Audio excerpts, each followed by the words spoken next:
Right. If you don't like okay, let's play Educating Ricky. Right. Brilliant. Go. Right. So- Ding-a-ling-a-ling-a-ling-a-ling. Educating Ricky. Right, what we going for then? Hanging the bacon, airy Chinese kid, alien gives man a beard. I think Alien gives man a beard. I'd like to do that. Right, there's this fella, I think it happened in America, and he saw a bright light in the sky. And God, if you're bored. and he stood there. This is a true story, is it? Yeah. He stood there, Yes, of course it isn't, Steve. and he saw this bright light, and it came closer and closer, and it was a UFO, right? Yep. And he looked at it, and it disappeared, right? And he gets back in his car, He looks in the mirror. and he looks in the mirror. Yep. He's only got a beard. He hasn't. You sure it wasn't someone else who got in the car and he was still standing out there? Right? What? And it turned out, Yeah. he got home and said to his wife or his girlfriend, it's a bit weird. So I just got out of the car to look at a bright light, and I got back in the car, I grew a beard, and she said, never mind your beard, where have you been for 3 days? And what had happened is... He passed out because he was pissed. No. The UFO had taken him for 3 days. Yeah. But he'd only thought that he'd only looked at it and it went away. Yeah. But what had happened is, he yeah. took him and Yeah. he grew a beard because he hasn't had a shave. Right, okay. I mean, was Will Smith or Tommy Lee Jones anything to do with this at all? Did you see this on a video maybe and thought it was an educational film? No, it's from a book that some kind person sent in to me. Here. Can I just ask again, just again, I'm just throwing this right back at you. Do you think there's any other possible answer here? Right? A man is absent for 3 days from home. He's grown a length beard. of time that it could take to grow a beard, lest we forget. What if he hadn't actually seen a bright light in the sky? What if he was he'd been lying? What if drunk? he was lying? He got knocked unconscious. He'd had a car crash. Just any number lying. of other No, things. just lying. Or he was just lying. Yeah, he'd been on a bender, getting pissed for 3 Yeah, days and that with was his his mates. excuse to his wife. And they went, what are you gonna tell your wife? Well, wait a minute. Wait a minute. You're not going to believe I was out with you, lads. Just say you're only away for a minute. No, I wasn't away from it because of the beard. Oh yeah, look, it looks like you've been out for 3 days. Well, we have. That's Exactly. right. Okay, we've got to cover that then. Alien abduction. Great one. Okay, let's try that. Do you see? That's a little scenario there that could have been played out. So, when you say educating Ricky, what have I learnt from this? Never listen to you again. That's all I've learnt so far. Never listen to you. Yeah, we'll add a little bit more in here, right? To Well, spice this no, up. what do you mean add a little bit more? We'll add a bit more to this what I'm educating you about, Go on. right? There's only a law in America that says if you touch a UFO, you're going to get done. Now, why would they make a rule? I don't know that. Do you know, like, all their rules have a code? Carl, I genuinely do not know what you're talking about. Right. Do you know, like, how here they might have... Do you know I what? have no idea. Right. Okay. Do you know, like, over here... I'm listening to Capital and these headphones. I got Foxy on from yesterday. Right, let's bin that. No way, it's great. No, I want to hear about Airy Chinese Kid. let's play a tune. And Okay, let's come play a back tune, with come back with Chinese Kid, definitely. Some doors. Yeah, I Yeah. just thought I'd go back, take it back to the 60s. This is a tune that a friend of mine sent If me. you touch a UFO, you get done. Soul Kitchen from the Doors. Shambles today, this. David Bowie, Slow Burn. Yeah. Quite a Eno trilogy Yeah, feel not bad about at it. all, yeah. Larger Is it and a sort new of tune? low type. Yeah. But yeah. Enjoyable. Now, okay. That's stressful, isn't it? I think we've got things working now. We've had people coming in and out, just shaking their head going, shouldn't have bought that desk. But it's all sorted now, I think. And, You notice how it took about 25 minutes for them to come down as well, though? Do you feel like we're maybe quite low in the pecking order in the building? Definitely. You know, it's like Capital First, Capital Gold. They can shoot off to other sort of pirate stations. Yeah. People's car radios, then they come back here. Oh, dear. Oh, I had a job at Richard Sounds. Yeah. Light fitting was buzzing. Now, but we've got, thanks for staying, listening. Right, okay, educating Ricky. What have we got? Airy Chinese Kid, go on. Right, yeah. This is the... I didn't want to do this. What do you mean you want to do it? Well, I wanted to give you three, and I gave you one. It was like the alien man gets a beard or whatever. Yeah, And- which was total rubbish, so this one should be better, maybe. Hairy Chinese kid. Right, well, we've talked about airy people in the past. True enough. aren't we? Yeah. You know, the little kids who grew up in woods and hung around with wolves and that. Yeah, again, you're confusing it. Yeah, they're not, there were some people that were born very hirsute. They were not the people who were brought up with wolves. Yeah. You just put that together in your Homer Simpson type mind. Right, well, this is like a sort of close to that sort of story. Yeah. But the weird thing is, right, Chinese people aren't that hairy as a nation. No, seriously, that's a well-known fact. They don't have that much body hair and stuff. Okay. So this little kid who was born over there, he was like covered in stuff. Was he? And it was only his nose that wasn't hairy. The rest of his body was caked in hair, right? And his hair sort of What grew. sort of hair was it? Was Thick hair. No, what I mean is, was it sort of like a pony's mane, so he just looked like an Ewok? You know what I mean? Just like hanging down sort of straight, dark hair. In the picture, it looked like it grows from his eyebrow. It grows from his eyebrows quite thick, and then it just goes all the way over You his don't head. think it was just really long eyebrows that he'd done a comb over? No, it was all over his body. It had a picture of like his back and that. Yeah. And Had he styled it? Had he styled it at all? Did he have it in a quiff or? no, it was just hanging everywhere. all over him. Yeah. And they were like, you know, this is a bit weird happening in China, where we're not normally that hairy. That was the scientist speaking there. And the local press and that were getting him down, calling him Monkey Boy and all this. Oh, And thinking Chinese press. but the doctor, Yeah. Oh. They're cruel, aren't they? the Like doctor, those game shows. That's Japanese, isn't it? Yeah. That's what. Yeah. and the doctor said, I was talking through all that time while we were just like talking to each other then. Because I turned round and I still saw he was talking. Go So on. anyway, the local press came in to see the hairy boy, the monkey yeah, boy. and they were like being tight, taking the mickey out of him, and the doctor said Showing him nuts. he's only hairy. Said he's a healthy young kid. The only faults he's got is he's got a little bit of eczema and a boil. And he said everybody should just treat him the same, and I think he grew up a healthy kid. Yeah, so that's the That's the end of the story. That's not a story. why. But I've got nothing. I don't know what to say to that. So someone in China was born slightly hairier than the rest, and he was normal apart from eczema and a boil. That to me isn't a story. But if it is, I've got a million. I mean, it's sort of like bloke from Manchester went a bit bolder than the rest, got a job on radio. He was normal. I mean, that's not a story, is it? Do you know what I mean?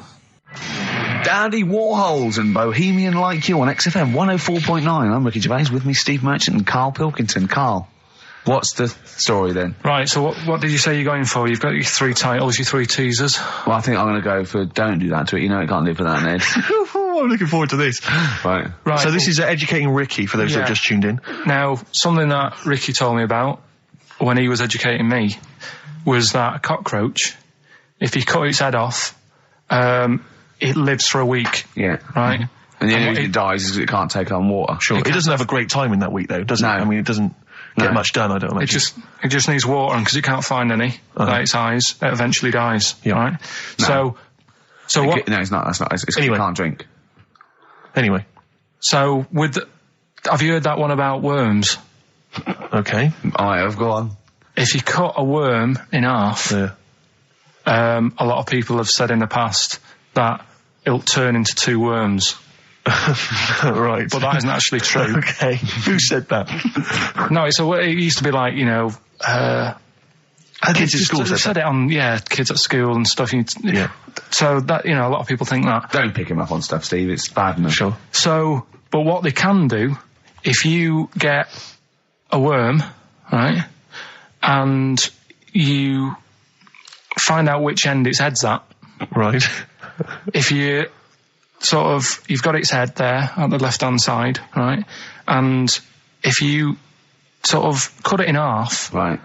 but not in half, so there's more of its neck than the tail, if you know what I mean. Yeah. Yeah. The bit that you've cut off will sort of die, and the rest of the worm will get better. So in a way, you can cut it in half, and it'll survive, but only one half will survive. Okay. Yeah? What have you learned there? I wish you hadn't chosen that one. I know, because it's nothing, is it? Yeah, you know that joke, how do you tell a worm's head from its eye? You put it in a bowl of flour and wait till it farts. Yes. Right? I told my mate that, right? And he went, what if it coughs? Yeah? Yeah. Yeah.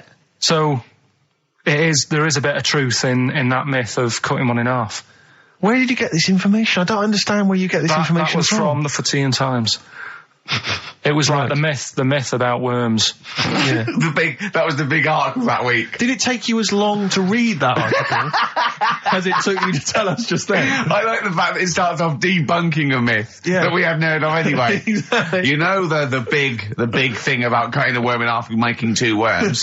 No. Yeah. What's the other one? It's not the thing to do either, by the way. Don't go doing it. No. It's not very nice. It's cruel. But it can get by. And it's pointless. Yeah. There's no scientific worth in that. Well, there you go.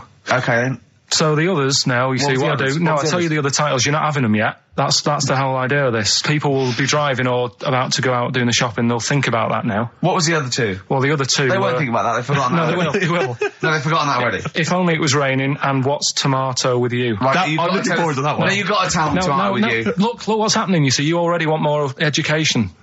And this is what listeners will be doing. I tell you, I wish you were a teacher. I so wish you were a teacher. Do you know what I mean? Kids would be saying, I know it's 3:30, but I don't want to go home, I want more. Yeah. And that's what I'm doing with you.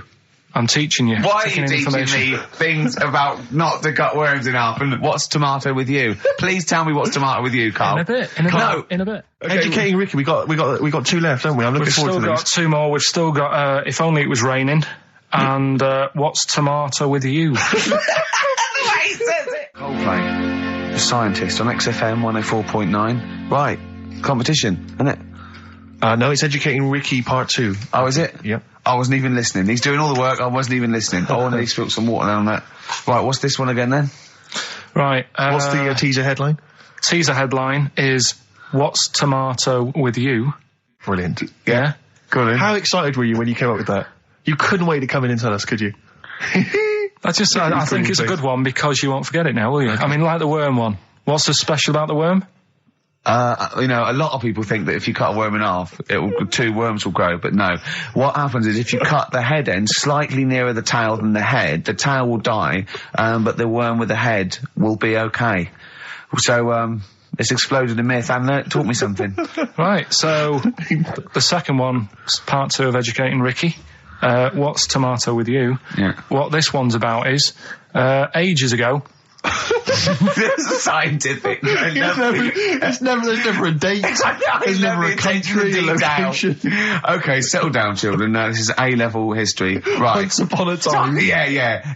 When a mental place with swords was a king. Forget his name, but he was a loony. So, and it was literally ages ago. Yeah. So, good luck in the exam.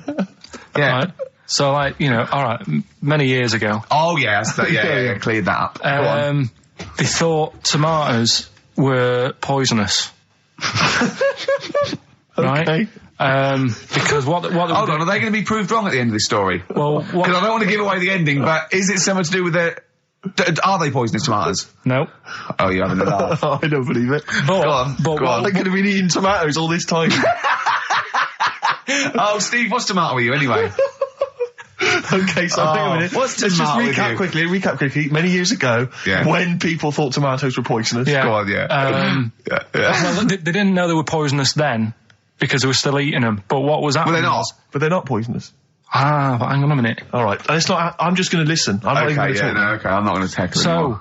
If you remember, years ago they didn't have like pottery plates. they had lead plates. Right? What are you talking? Just let him talk. Sorry, what year is this? Let him talk. Come on. Plates made out of lead, and what they'd end up doing, they'd say, right, do you want a tomato? And they'd go, yeah, all right. And they'd put the tomato on the lead plate and cut it, and because of the acid in the tomato, right, it would sort of make the lead runny, and the lead would go into the tomato, and they'd say, oh, it's lovely this, and they'd be eating it. They'd get food poisoning, lead poisoning, what have you, and they'd be really ill. So they thought tomatoes were poisonous, so they didn't eat them for many years. And when you say they, do you mean the people of Narnia? Yeah, this didn't happen. Where was this happening? Sort of in Britain and that. You put him on the spot there. Oh, I hope there's no uppity pupils at this school when they go, what do you mean, sir? Oh, if you're gonna... Oh, I'm fed up with you. Do you understand? No. So the answer... No, you've got... No, right, okay, first of all, Carl, where'd you get this information from? Where did 14 I get times that? as well? Do you know... You can't remember? I don't know where I got that from. I don't know where I got it from. But why don't you think that makes sense? But what? Someone once got lead poisoning from a tomato? Not just one, loads, and then all of a sudden... No. Why is this educating me? Because I'm telling you that tomatoes... I can't take anything away from this. I don't know what to take away from this. What have I learned? What have I learned? Don't mix lead with tomatoes. Why is this educational in any shape or form? What are you telling me? A long time ago in the land of Glunk, right, where the ninnies did slib, right, they thought tomatoes were poisonous because they ate plates of lead. What are you talking about? Yeah, but we all know tomatoes aren't poisonous. Is that what we're taking from the story? Is that the moral of the story? Don't believe these people that I'd never heard of before. What are you talking about, Carl? I think it's a bit weird. It's a bit weird, yeah. It's the same people that were spreading those malicious worm rumours. My hangover's coming back. I've got to get some water. Play a record that was rubbish. Anyway. Educating Ricky. Good, we've settled that then. Go on. The titles that are meant to sort of pull you in. Yeah. We've got, what was it? Stocking, Aitken and Waterman. Yeah. You've got It's Not His Fault. And Get a Load with This. Get a load of this. So, which pun do I pick first? I think I'll go for Get a Load with This. Get a lobe of this. Yeah, get a lobe of this, yeah. Well, that's a story about a girl who, she was deaf, right, for 4 years. And, it happened quite a bit back this. What year? Or was it, I think it was ages ago, was it? Yeah, quite a bit back. She was deaf for about 4 years. Having an argument with her mum, it said, which I didn't quite understand. Because I don't know how they do that. Yeah. But she was having an argument, and a man pushed her against a wall, and she banged her head, and her hearing came back. Okay. Was she wearing a Walkman, and it fell out? And she'd realised, There's no explanation. There's no explanation? Well, why is that teaching me something then? So I knew you'd say this, right? So I thought, right, I'll stick something on it. Do you know that bees are deaf? No, you can't just, no. If you ask someone something they don't know the answer to, they don't tell you something else. Just, I'll tell you something else then. I can't answer that, I'll tell you something else. Imagine that, if you asked a teacher. Look, how do birds fly? Wow, if you're going to do that, tallest building is, I mean, what? Well... That was the equivalent, Carl, of running away when we asked you a question. Yeah, the intellectual equivalent of going, look over there, there's a monster. Yeah. Listen, what do you mean? What she... Okay, so... So her hearing There's no came back. explanation. There's no explanation. Or you don't know. Well, there isn't one, is there, really? It's a bit What, weird. But the only did thing the doctors not look into it? No, I think they just said, oh, that's good. So again, I don't... Where did this information go? Is that... If you read this on the net, is that all they put on There the was net? once a deaf woman who hit her head and she And her could hear. hearing came back. It was bizarre things about being deaf. Was there And- three, Yeah. was there I've sort got of- that book. Yeah, it's a good book, that. Was there three Yeah. more pages you just couldn't be bothered to read off? Yeah. No, it was just a little bit. And it Was there a said- little picture, a cartoon picture? No pictures, I just And we read going, it. ow. Look, ow, if you I don't can want to hear. know, if you don't want to learn, you know. Yeah. Okay, it's not his fault. Let me have It's Not His Fault. You got to save this. This has got to teach me something. It'll be an interesting story. Right, It's Not His Fault. This fella, Yeah. What year? Ages ago? Olden times? I'd say in the 70s. Okay. Would you? Any evidence for that? And, Does he wear flares in the story? Right. Is that your reason? no, it's a bit like Yuri Geller, this fella, right? Where yeah. he's electric. He's electric. And, if he walks past the telly would fizz. Uh-huh. If he walked past the radio, it all goes like that. Ooh. His hair stuck up all the time. And he'd be having a bath and everything would be all right. And then the power would sort of switch on in his body. And the electric in his body made him jump out of the bath. So... What do you mean so? What is that so? What does that so mean? You've given us nothing. You've given us nothing. You'd have to at least give us the scientific explanation. Yeah. Electric eels have 400 volts in them. Oh, is this the running away again? What was that one called? Yeah, but but It's not his vault. But there's a reason not his fault. It's not his fault. I thought it was going to be something about keeping it safe. I think we should do these the other way round. I think you should tell us the story and then we'll hear the pun. It's not his fault. It's not his fault. Right, let's leave it. Play a tune. Forget it. Educating Ricky. Doing it. We're not doing it. No, we are. What are you going for? Oh, he can handle it, I think. Don't worry about him. He candle it. He candle it. Sorry, Okay, yeah. let's hear this one. Right, are you familiar with the phrase burning the candle at both ends? Yeah. Do you know how it's come about? I know a man who does. I assumed that it was to get more light in the room. How would that work? Well, they'd put it sideways and light both wicks, so out of one candle they could get two. No, go on. No, what it is... Oh, it means you're doing too much, you're staying up too much, Right. you're not getting enough sleep, and you're... Well, years ago, yeah. when they didn't have light bulbs and that. Oh yeah, what year is this? Literally ages ago, specifically. Yeah, quite a bit back. Mm-hmm. Okay. Didn't have light bulbs and that, so they used to have candles When in did the the... light bulb come in? Because I can't remember at the moment. Don't know. Okay, go on. So, yeah, so they've got a light bulb. You're not, you wouldn't know, you're a doctor, you're not a historian. Go on. And people who worked a lot of hours, yeah, How many? Literally lots? they get up early in the morning because they have to be up early. Yeah. And it's dark outside, so they'd light the candle. Sure. And they'd wear it out a bit. And then they'd be getting in late as well. Yeah. And like, they'd be like, oh, it's dark, I'll have to light the candle again. And they're burning candle at both ends of the day. So that's where the saying comes from, burning the candle at both ends. So, All right. that's a little lesson. Yeah. Lesson one. Okay. Can I have... No, you can't have You another can't one rush yet. into them, Rick. You've got to... I've got to soak in that. You've got to soak that one in. Any questions for Karl off the back of that? What do you think? So people were... I mean, basically where this comes from is people would... They're literally burning the candle at both ends of the day. Sure. There you go. So we've still got... Go on. I'm committed to this treatment. And I can't wait. This is like Christmas Rick, I Eve for should me. just say- It's like Christmas. I've got to open another present now. No, I'm afraid we've got to save it. Rick, raw.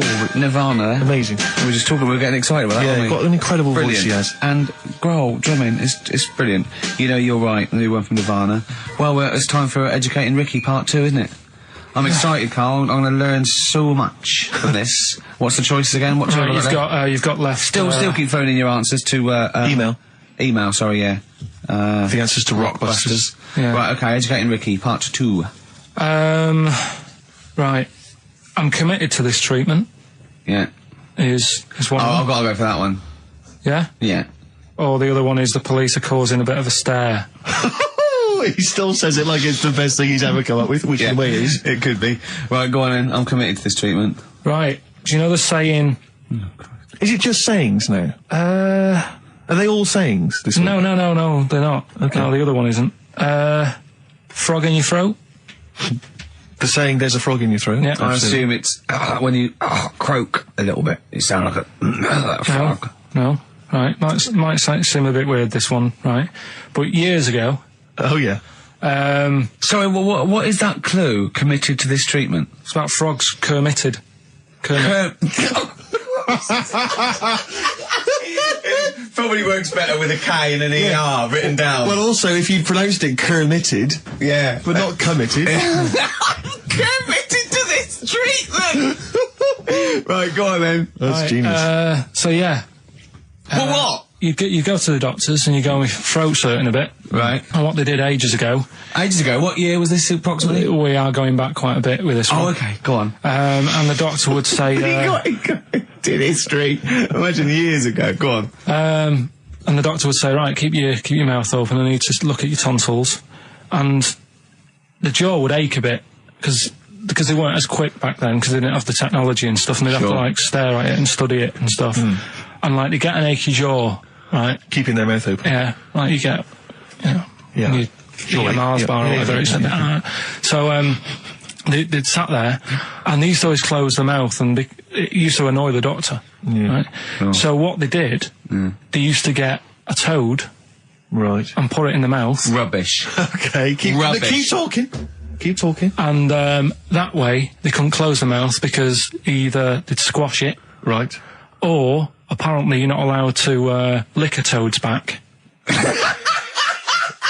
So the doctor would have them for breaking the law. No, but it's poisonous, right? A toad's back. You should never lick a toad's back. Or put it in your mouth, really. Oh, just stop for a second. Wait. What? Can I just ask one question? Go on, Can I yeah, just go ask on. one question? I've got a few, but no, go on. sure. My initial thought is, it sounds like a brilliant bit of sort of medical knowledge there. It's a great idea. Yeah. My only thought is, how does the doctor see past the toad? Your tonsils? What's he actually looking at with the mouth open? Surely the toad is in the like way. hopping around in the way? It didn't say. Sorry, and my first question is, was this on the internet? Yeah. Yeah, okay. Carl, that is bollocks. That is, I mean... Well, all right then. Let's turn this round. Where does the saying, you got a frog in your throat come from? Probably because you sound a bit croaky. Probably that. Probably because you sound a little bit like a frog when you've got a sore throat. Carl, did you not question it just for a moment when you read it? Just for a second, didn't you think, that seems an odd approach? Firstly, why a frog of all the different Because species? it's poisonous. A toad. So it's a toad as well. Yeah, well, that it worked. I'm committed. Worked. No, not that. No, It's my frog point in is your it's throat. frog in the throat. I was going to change it to, have you heard the news Toad Day? But I went with the frog. Oh God! Right, so that's think rubbish. about it. So that's rubbish. Next, can I have Let's play a tune, let's come up with the God? last one. Can I just say... No, just play it. Yeah. Yo, Carl.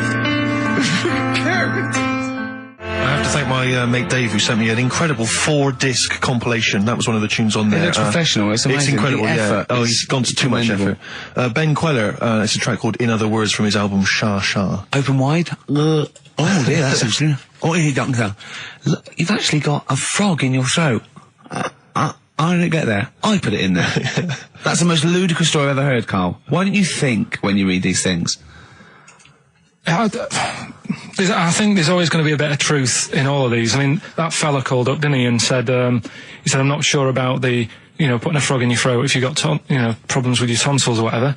But he said years ago, if someone had toothache, they'd get hold of a frog and strap it to the face.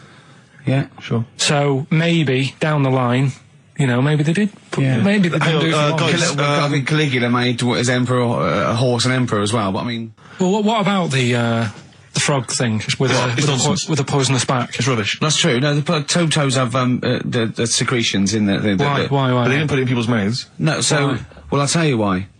When a badger or a heron tastes the toad, it's horrible. Ugh. The toad might die, but it's for the good of the species, because then think how many toads looking like that a heron could eat in its lifetime. So the fact that one toad sacrificed itself, all those other toads in that heron's manner will be safe. Why? I mean, we've talked about animals a lot on the show, right? Yeah. And when God made a toad, Right. Okay. Well, I'm going to stop you there. Stop away. Don't. Just let him carry on. Right? Okay. Like, there's annoying things out there. Jellyfish is a big problem with me. I don't understand what they do in the sea and stuff. Right. Right, but we'll leave them. Got right? a problem for me, but go on. We won't talk about jellyfish. No. With the toad, right? If it's to protect itself, Yeah. right now, It's not to protect itself; it's to protect its species. yeah, but that surely, right? If the toad had a choice, if God said, right, what I'm going to do for you here, you can have something like a lobster's got claws, big claws to have a fight. Or I can give you something that if someone's having a go at you, you've got to try and persuade them to lick you back as a defence. Yeah.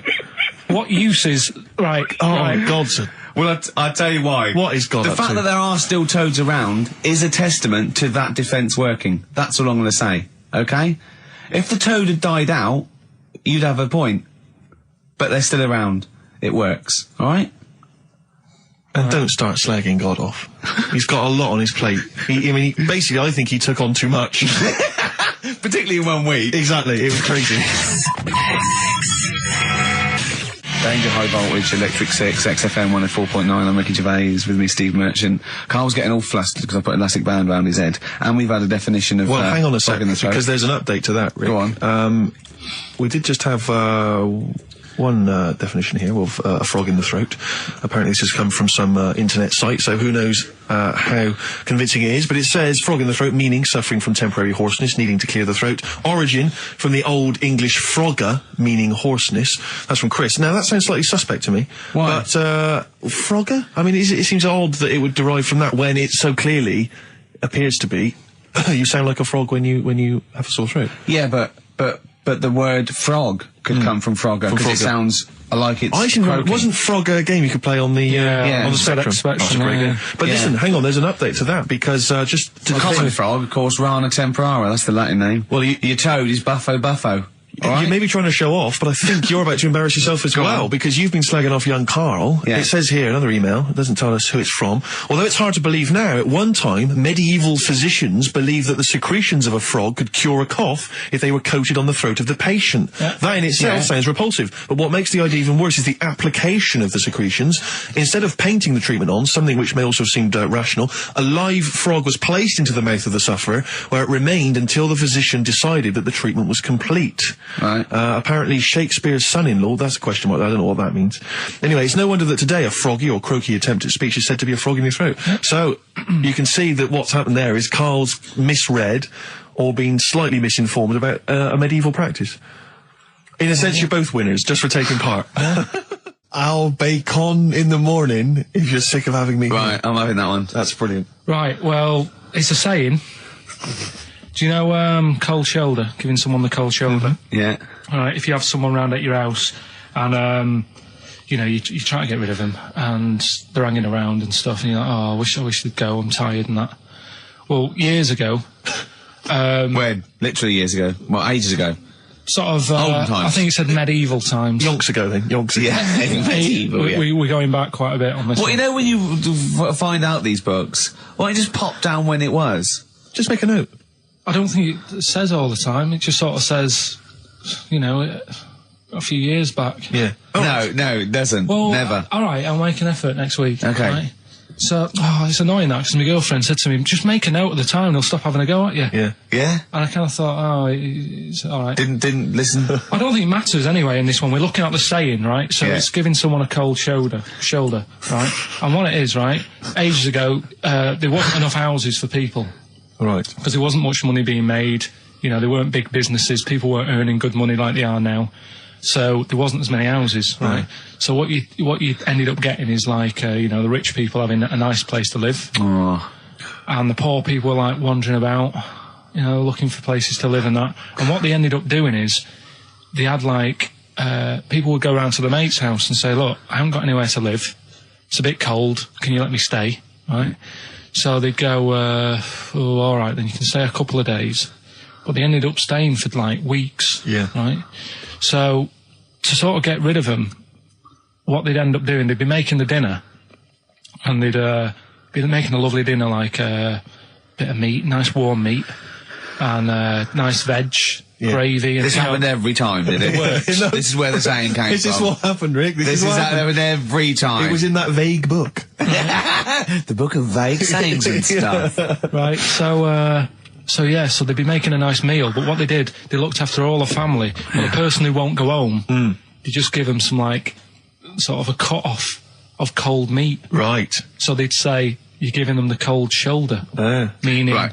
Okay, that's rubbish. Okay. Absolute. Carl, why would that necessarily work? Yeah. Why do they always, in every situation when you want to get rid of a lodger, well, still feed him every day, but make the meat lukewarm. So They always leave then. Yeah. Oh, this food's lukewarm. I'm going to become homeless and they again, go, wandering the hold streets. on, are you giving me the cold shoulder? Yes. Do you want me to leave? Yes. Just say leaving. No, I like to do it cryptically. That way, in years to come, someone will have a little saying about it. Well, anyway, that was our bacon in the morning. Yeah. If you've had enough of meat, we'll leave that.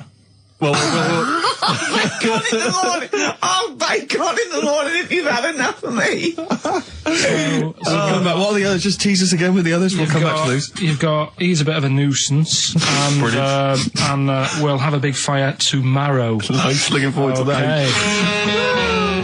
Right then, so we've got, we'll have a big fire tomorrow. Yeah, go on. Is that the one you want? Let's go for it. Right, I think this was like round the 1700s. Bluffing. And Just bluffing. Who was the king then? Don't know. Go on. But it's about the word bonfire, right? Bonfire. Bonfire. Yeah. Do you know where it comes from? No, go on. No.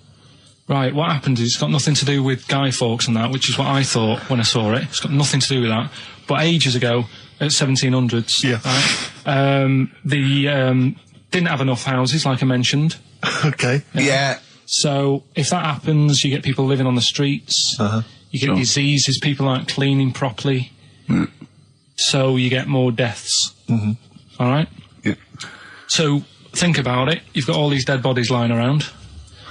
They're running out of space because there's like, I don't know why they're running out of space, but Okay. they haven't got much. I don't know why really. I was going to say they should have just buried them, but there's probably more land back then than now. Think about it. He doesn't need anyone else in the room to have a dialogue. With himself. Yeah, we could leave and we'd come back and he'd go, I've sorted it. Yeah, But anyway, for some reason, They presumably, if it's going to be they burnt them, it's presumably to do that it also kills the parasite or whatever's carrying the parasite on them, as opposed to burying them and not killing the disease. well, yeah. So that's that. There you go. You've worked it out. They piled them up and they turned it into a celebration because there was a lot of fed up people at that time. Is this going to be the word bon, meaning good? No. I'll tell you in a minute. Go on. So you've got all these people who are like going around and like, oh, you know, so and so died the other day, and you know, nearly every week someone they knew was dying. So you can imagine like just constant like being depressed. So and they've got all these bodies lying everywhere. It's like, oh God, what are we going to do? So they said, we're all too fed up at the moment. Said, let's make this a better world. This was 1701 by the time they got together. Yeah. So they said, what we need to do is have a big party. So they said, yeah. Good thinking. See what you're thinking. So they go, right, well, we'll put all the bodies in a big pile. And they're all diseased and that. So they set fire to the bodies. And they said, let's have this as a celebration to remember them by. And, you know, we'll have a drink and that and have a chat. We'll have this big fire going. And it came from bone fire. Ah, right. So Bone it fire. was all the bones. Bonfire is bone fire. Yeah. Excellent. Yeah? Yeah. That's interesting. So that's how it came about. Yeah. In the 1700s. Yeah. That was. No, probably. I reckon it was 1600. Probably earlier. I reckon it was the plague. I reckon it came from. But interesting stuff. Interesting. Yeah, so stuff. that's Did you celebrate Bonfire Night? Is that a big celebration for you? Do you like the fireworks? I'm sick of fireworks. I just think they're rubbish. I'm not impressed. I've never been impressed by fireworks. Even as a kid, you know, you have to go to like sort of community kind of gatherings with a bonfire and fireworks, and some local vicar or whatever would come out and. But I also think the adults think the kids love it, and if they just got together and said, "Should we go this year?" They'd all go, "No, Yeah, absolutely. Let's not go this year." What would be better is if the vicar had wheeled out like a massive rocket, climbed in, gone last one to the moon as a bender, and then fired himself off. Now that, I'd pay to see. That's a firework display I'd like to see. As it is, it's just rubbish. Oh dear. Yeah. That's Is that your feeling, excellent. Carl? yeah, I'm not keen. No. Sorry, what clue was that? We'll have a big fire tomorrow. Bone marrow. Bone marrow. Genius. Let's play the record. Oh God! Pop the news. Right, well, this one, it's... I'm not going to take the credit here. I heard Christian talking about this on breakfast, right? Because it's a good story that happened. Basically, I don't know if I told you about it last week when we were having our spaghetti. But, I think you did. Right, I know what it is. I know what this is. Okay, I've not heard this. right, there's a little midget. Right, there's a circus. I'm loving it already. Circus going on somewhere. I think it was in America. And is that present day or old times? I'm talking like in the last 3 weeks. Okay. Right, little midget circus, really packed out show. People are loving it. Steve, you'll ask the same question I did, I know. So there's a little midget jumping up and down on a trampoline. That's what circus is. Right. I pay good money to see it. So everyone's clapping, and he's getting carried away. Because he can't believe they're loving it. I didn't know they'd like a little person on a trampoline, but they love me. But you know what it's like when, if there's a crowd of people sort of encouraging you to sort of go higher and stuff. Yeah. And I'm sure he knew it was getting out of hand. But he was jumping and he was coming down the road going, higher, and he's going really high in the air, right? So he's doing this, crowd are clapping. There's a hippo, right, just sat next to the trampoline, getting ready to come on and do his act. Oh, right, I thought he was in the audience. That's it. Getting ready to do his act, Steve. Yeah. So he's a ventriloquist. What do you mean he's sitting by the trampoline waiting to do his act? Because why does he sit in the dressing room and they go, 5 minutes, Mr. Muss, 5 minutes, Mr. Muss. So anyway, right, so the hippo's there.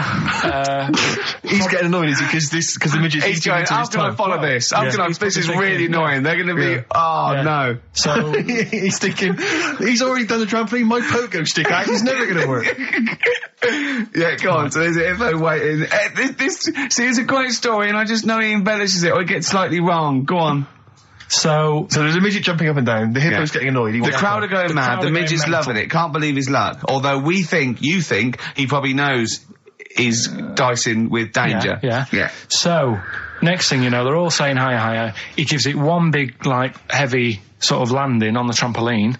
Goes really high, but goes off at a funny angle. Oh, hypotenuse. Okay. Yeah. And sort of flies up. Hypotenuse!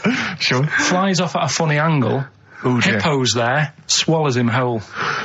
Crowd are clapping, thinking that's why the hippo was waiting there. Rubbish. Rubbish. It's not rubbish, though. But no, maybe there was an accident in a circus with a midget and a hippo, but at no point was this hippo waiting to go on, going, come on. The midget flew off at hypotenuse and landed in the hippo's mouth and was swallowed whole. This is what you embellish it. That is great. And I have to say, though, Rick, when I heard midget, trampoline, hippopotamus, I was thinking accident waiting to happen. Yeah. So... Yeah, maybe. I mean, it is that you should never put those three together. Never. It's a recipe for disaster. Everyone knows that. Midget, trampoline, hippopotamus. Are you mental? You're asking for trouble. Well, you know when he told me it, he said, and the midget. He didn't mention the hippopotamus, and he said the midget went on, and soon he fell off, and the hippo ate him. And I said, sorry. What was the hippo doing there? He went, it's a circus. I've never heard of a circus having a hippo. No, what do hippos do? What can they do? You can't train them, can you? What do you Aren't they, very deadly? They're huge, aren't they? You can't have a hippo in a circus. Are you sure?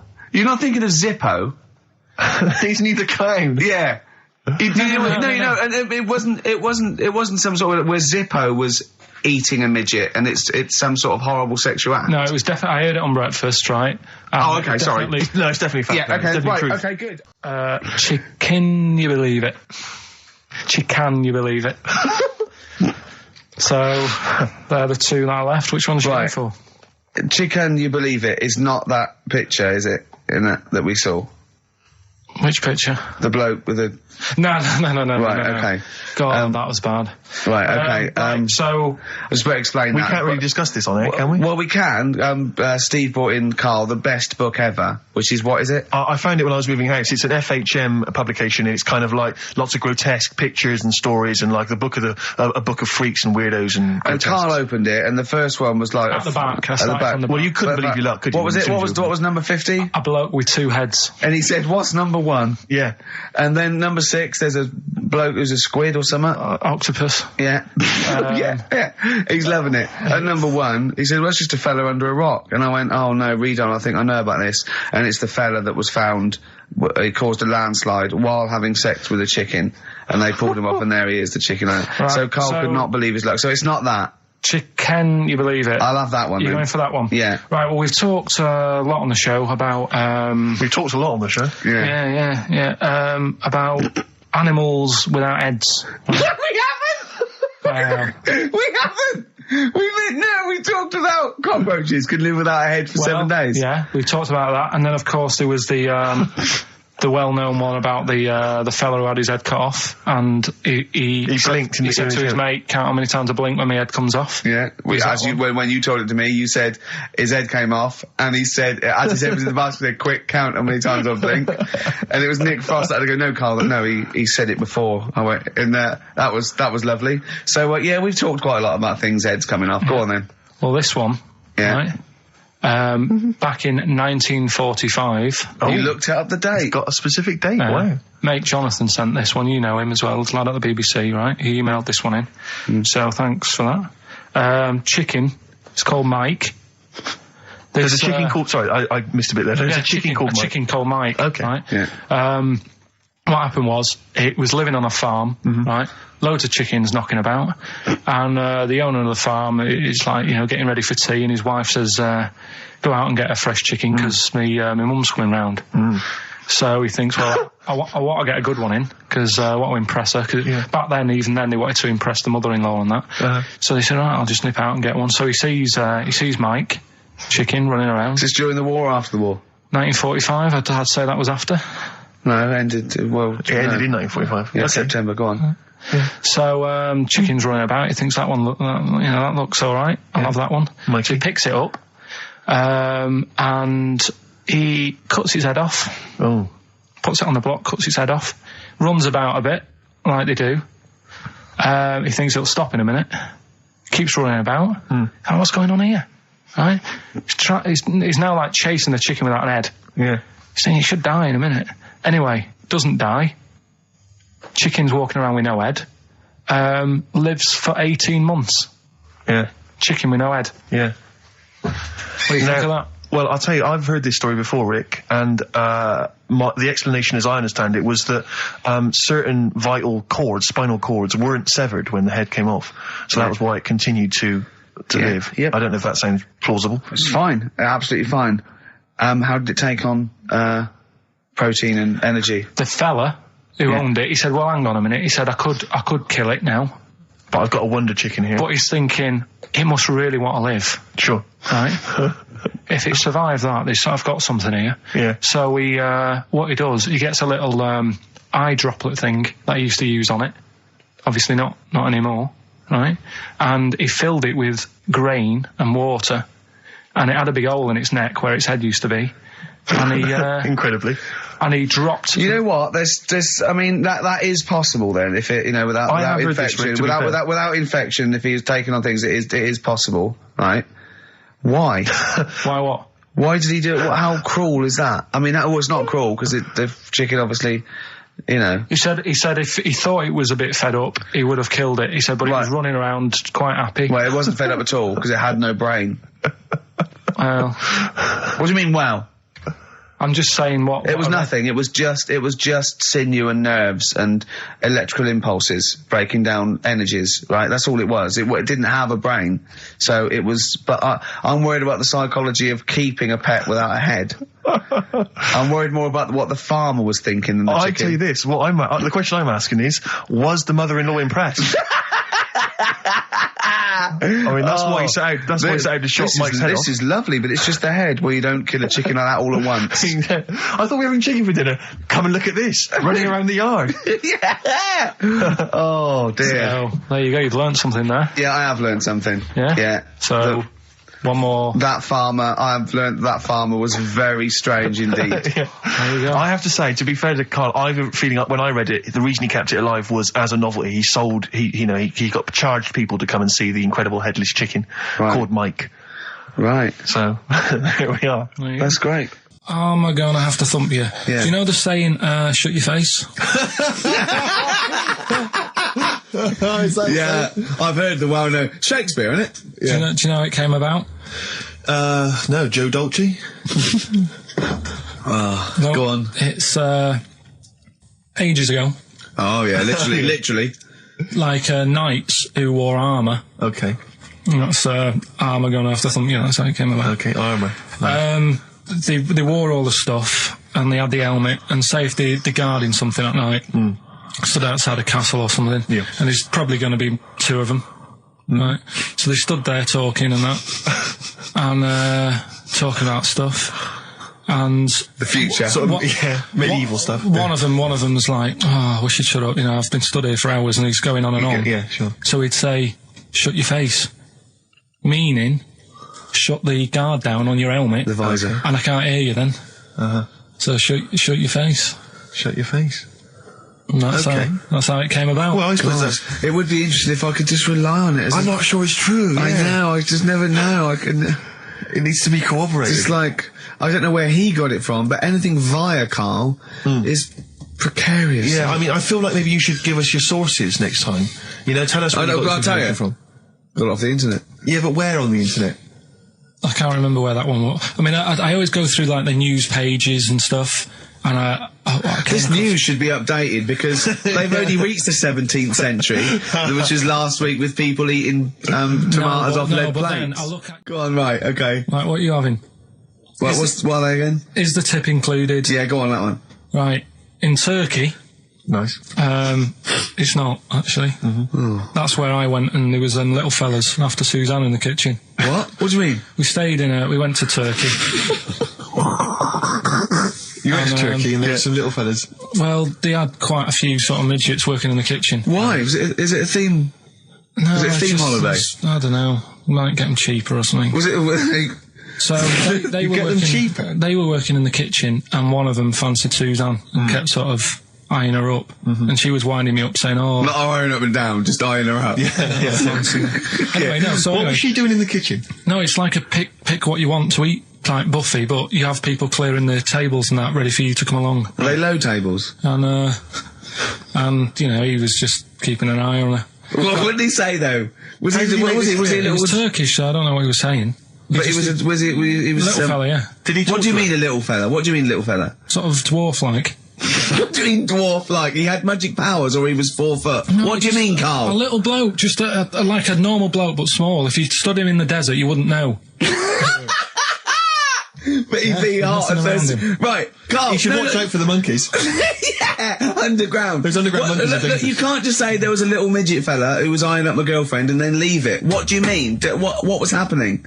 This is a story to us. This is much more interesting to us than, and she was deaf, right, and she hit her head.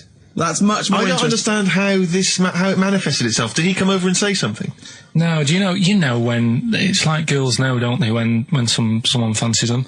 What do you mean there was lots of them as well? Do then? they? That's worth knowing. Listen, right, go on, right. So you went to this holiday, yeah? Yeah, wasn't And you that went good? into the downstaining room or something? Yeah, downstairs. And in you the looked dining You over room. thought, this is odd, there's no one serving. Yeah, and they go, Wait a minute. hold on, you looked down and there was a little waiter. There was loads of them running around busy. Why, though? Why did Because they it get was the... summer. What do you mean? Because it was There was loads of summer. them. They had more of them They on. come out in summer. They come out in summer. What do you mean they had more... What do you mean? Because it's busy, isn't it? Well, no, but they Summer. hibernate in the Why winter. were they all midgets? I don't know, maybe it doesn't heat stunt your growth or something. No! Well, they just happened to, maybe it was a thing that they did for tourists or something, I don't know. I just got on with my meal. It was a holiday, do you know what I mean? God. This is not right. So it's a midget serving. I'm not going to ask any questions. Right, okay, yeah. So they're all little fellas running around, and this one always was like, you know, "Oh, do you want a new serviette?" You know what I mean? Going out of his way to sort of... for turning on the charm. yeah. Yeah, he was going out of his way. The others weren't. Right. I think what was happening is he'd been working with Santa all the winter. Yeah. This is sort of little summer break. This one He was hadn't your seen a girl. waiter, and so he was being polite to you. Maybe. But what did Suzanne say then? Well, she was using it to wind me up. What was she saying? Oh, Oh, just like, you know, look. he may be small, but he's Well, built like a... Yeah, he's all man. so Were you jealous of a midget then? You were jealous of it him? is a bit annoying, isn't it? Why? It wouldn't bother me as much now, because I've been with her for ages. Right. But at the time, that might have been one of our first holidays, and it's like, You don't know, want to be what's going stolen on? I away paid by- for this holiday. Yeah. And then you get off with a midget. Yeah. Oh. So anyway, But it doesn't matter because you got chatted by a bearded lady. So. yeah. tell you what, no, that's got nothing to do with that. What were you going to say? What were you going to say? I was going to say the hotel was half board, and maybe. Oh, right. I thought you were going to say it's just one of her shortcomings. So listen, right? Play a record. Carl. Right. badly drawn boy, born again. Right, just get this educating Ricky out of the way. So, Turkey, yeah. So what is this again? This is educating Ricky, is the tip included. Right. Apparently a fellow was on holiday in Turkey. He's just having a normal holiday, weather's good, you know, he's having a good time. Waiters are all normal height. Yeah. He's having his meal. He hears a load of screaming going on in the kitchen. Hold on. Has his girlfriend wandered in there? And they do, With a stepladder. Yeah. the circumcised people in the kitchen, and apparently... What are you talking about? Whoa, slow down. We were Sorry, sidetracked there for a minute. what are you talking about? I'm excited about two things at once here. One, they circumcised people in the kitchen. Two, I guessed it was someone losing the end of their knob. He did, yeah. I started thinking like Karl Pilkington. Extraordinary. That is amazing. Apparently it was going on. It wasn't just a one-off either. Well, when I say a one-off, I mean they did it more than once. Yeah. Right. And there was it was there for a week, and apparently the first night it was quiet, and then the rest of the week, every day it'd be like having his breakfast, or even his lunch, or even his tea. Yeah. Right? He'd be doing it all day. Oh. You'd be hearing Lunch screams. and breakfast, fair enough, really. Yeah, Circumcision at tea time. Don't do that. And apparently it's a tradition over there. You can't even make a complaint about it. It's like, well, you should have found out before you come over See, it. I can't believe this is Sorry, true. I'm a little I bit can't lost. believe this is He was true. in a restaurant, in a hotel, and there were people having circumcisions in the kitchen. Yeah. Is that right? I'm even worried that we're bordering on the racist here, suggesting that is tradition, that Turkish people cut the end of their cocks off in the kitchen Yeah. at meal times. I think you're wrong, Karl. This just sounds ludicrous, Carl. No, I don't think it happens everywhere. Right. I think this Just in certain, this- This at this hotel. certain places, Certain hotels. certain hotels. What, is it like 2-star? Yeah. Why did he go to the Foreskin Inn? It was his own fault, wasn't it? So that's Sorry, that's it, is it? Have they closed? Sorry, no, wait. That's the story. You educated me, right? Once a fella saw some Turkish people cutting the tip of their knob off in the kitchen. Thanks very much. Thanks very much, Karl. Got any more? Well, there's things you can learn from it. Either don't go to Turkey, No! don't have calamari when you're over there.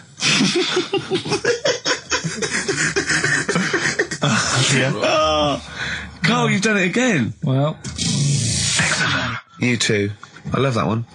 On XFM 104.9. I'm Ricky Gervais, Steve Merchant, Karl. Okay, Karl, one more.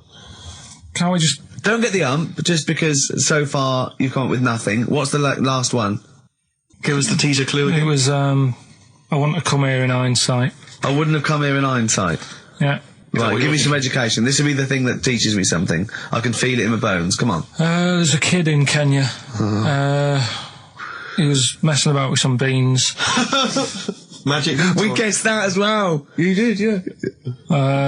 He's fed up because we've guessed his puns, I think. He put one of them in his ear. Yeah. The mum or the dad said, oh, what have you done that for, or whatever. Yeah. So I'll have to take you to the doctors now. So they took the kid to the doctors, and the doctor said, he said, I can get that out, I can sort that out for you. So he took it out, and the doctor said, right, that's £3.50. And the dad said, I've only got £2.70 on me. And the doctor said, right, well, and he put the bean back in his kid's ear.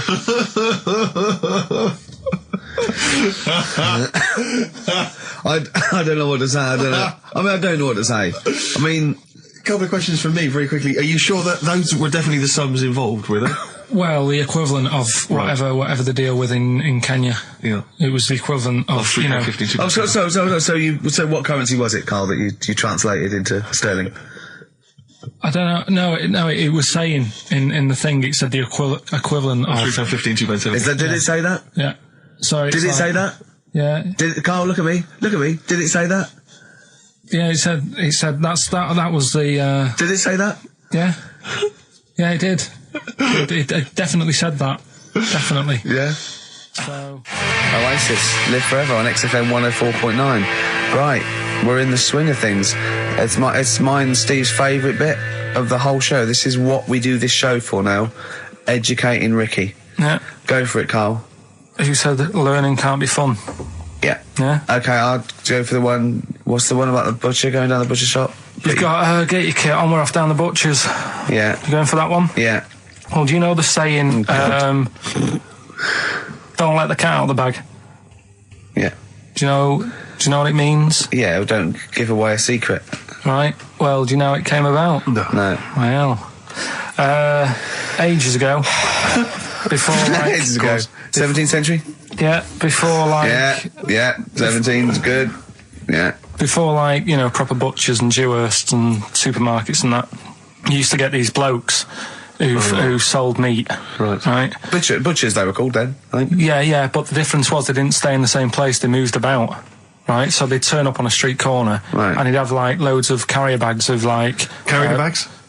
Yeah, with meat in and that, and people would Plastic be like, carrier bags? Yeah, well, with whatever. mobile butcher on them. Yeah. Right, so... And an email address. Yeah, go on. People went, right, yeah, I need some meat, right, so they'd go up to this bloke and say, what have you got? And he'd say, well, I've got a you know, you can have a bag full of pig, or you can have whatever, a bag full of chicken, whatever. Yeah. And they'd go, yeah, how much? They go, oh, you know, call it a fiver, whatever. Yeah. And they'd buy them, and to make more money, they didn't always fill the bag with what they said was in it. Oh, and yeah, I thought that might be the case. Right? Yeah. So what Did they they used to ever do... put cats in there? Yeah. But I don't see what... Okay, so sometimes they would put a cat in the bag They'd put a and cat pretend in it the was bag. chicken or whatever else. Yeah, so Why was a cat any cheaper than a chicken? because cats are wandering around the streets, aren't they? Chickens aren't.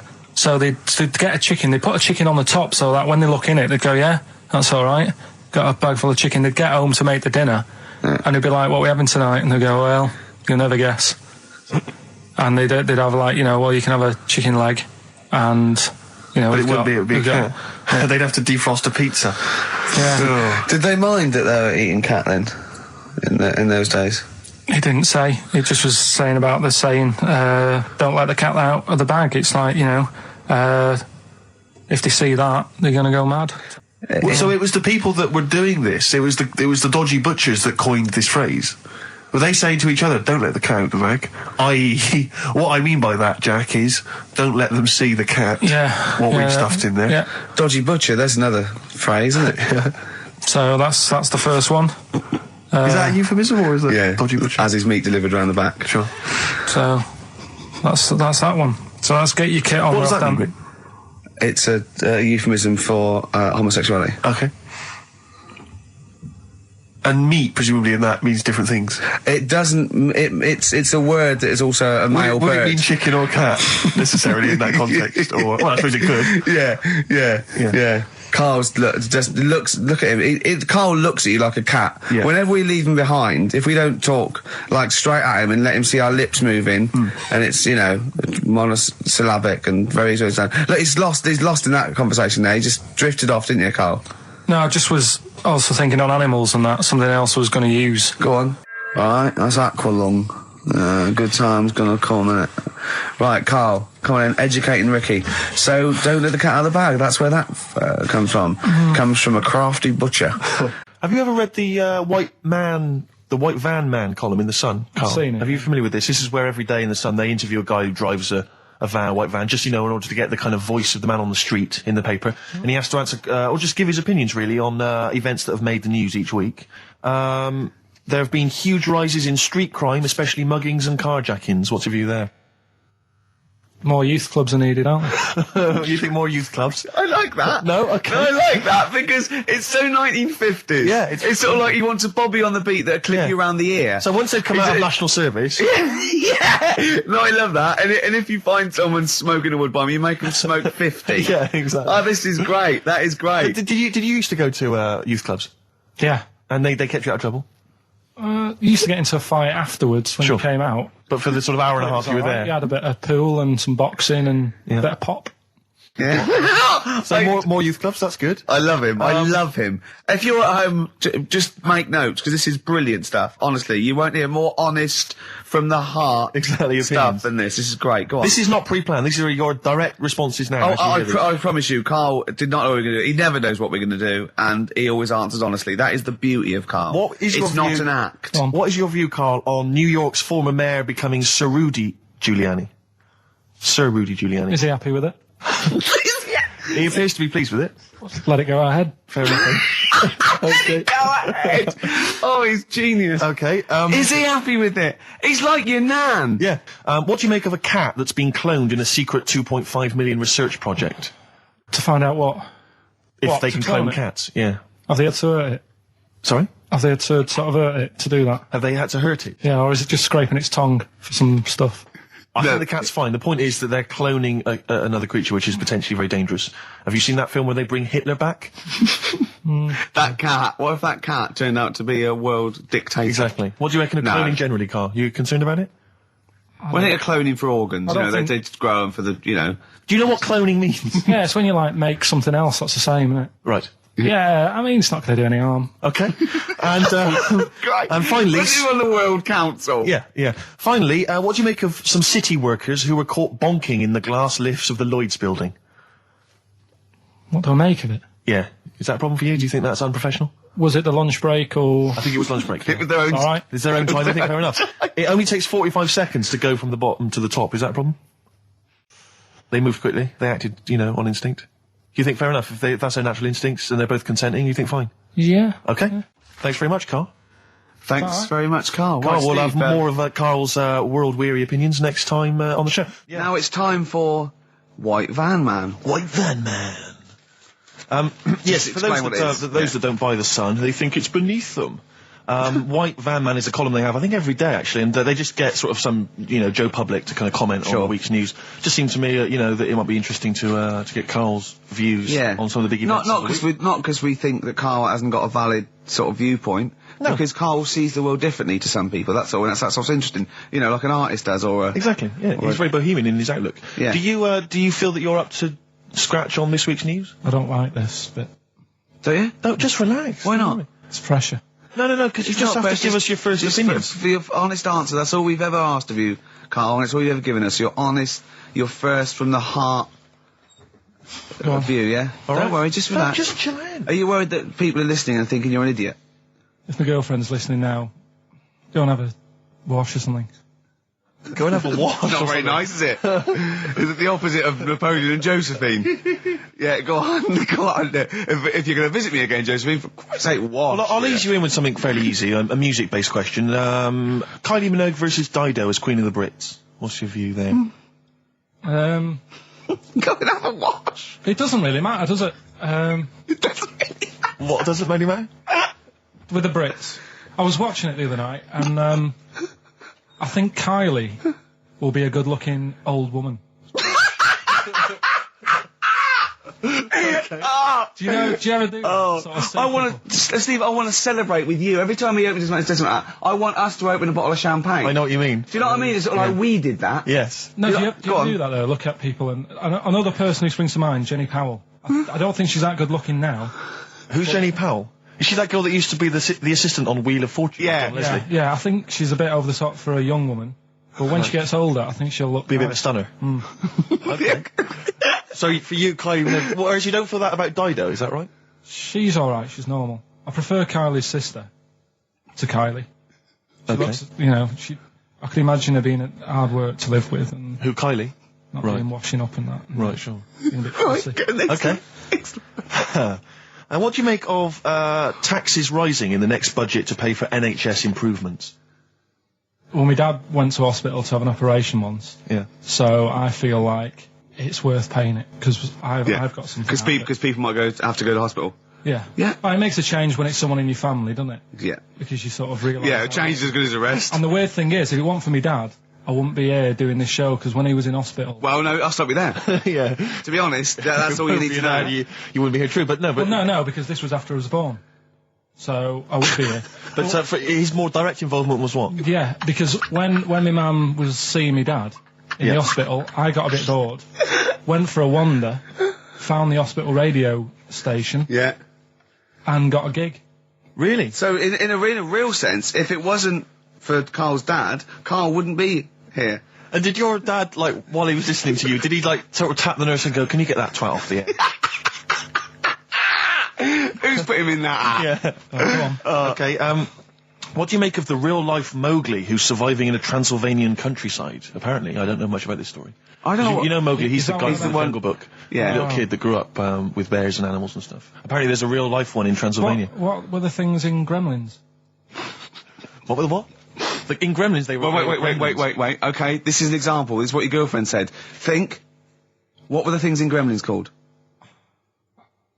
I can't remember. Just, I mean, really... Something like that, isn't it? No, wait. Just really think now, Carl. Just with everything you've ever... With all the brain power you've ever used, think what the things in Gremlins were called. It's not there. There's a clue here. Oh, no. Yeah. They're not. What? Gremlins. Yeah. Play a record, Carl. What about the fact that the world's tallest man is living in a semi in Neasden? It's alright, isn't it? Something that someone told me in the week is that, do you know all these tall people like this guy? Yeah. Which is a bit weird they've only just found him, considering he's the tallest man. I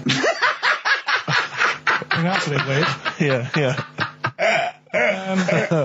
Someone genius. told me that, do you know the guy who was in James Bond, the big bloke? Yes. Jaws. He's got the same illness as this bloke. Right. And what it is... It's called tall. It's something about... You're suffering from tall. You've got a small tumour or something just behind this part of your head. Yes. Oh, yeah. Just sort of in the middle of your eyes. Yeah. And the pressure on that makes you grow really tall or something. Yeah. So he needs to get it sorted.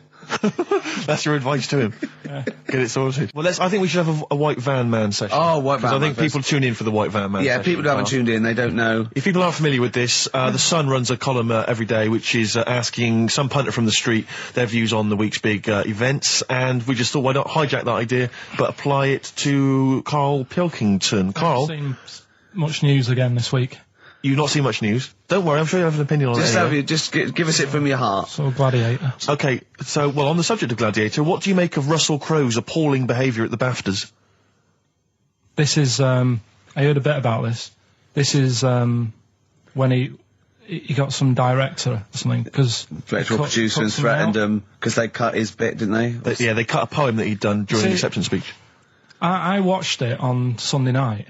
Sure. I didn't realise it wasn't live, to be honest. Yeah. But I quite liked the way it was to the point and didn't mess about. He went up, he said thanks. So you're saying that he shouldn't have beaten up the director? Is that what you're basically saying? It's a bit over the top. You thought I mean, if you didn't have time, if you really, I mean, what's the poem got to do with the film anyway? He was an awards. So do you think it's ever justified to beat up a TV director if you're a major Hollywood star? Depends what he's done, but I mean... Right, what would you have to have done, Carl, for it to be fine for him to then beat him up?